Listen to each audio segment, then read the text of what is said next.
Hello, it's Sakhi. I hope you're having a lovely day. Welcome to today's video. So এটা হচ্ছে সিলেটে যাওয়ার দ্বিতীয় দিন। আমরা যাচ্ছিলাম মায়াবী ঝর্ণার উদ্দেশ্যে। আবারও সেই মনোরম সবুজ দৃশ্য দেখতে দেখতে।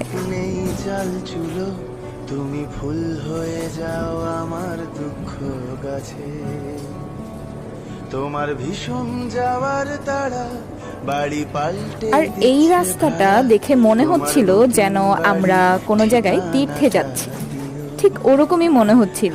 সকলে লাইন ধরে ধরে যাচ্ছিলাম। আর এখানে আশেপাশে অনেক ছোট ছোট দোকান ছিল যেখানে ইন্ডিয়ান অনেক প্রোডাক্ট পাওয়া যাচ্ছিল। অনেক মানুষ ছিল। এত মানুষের মধ্যে ঝর্ণার ফুটেজটা ভালো আসছিল না, বাট এই যে এটাই আমাদের মায়াবী ঝর্ণা। সো আজকের জন্য এতটুকুই। যদি ভিডিওটা ভালো লাগে তাহলে অবশ্যই stay tune with hello it's Psaki.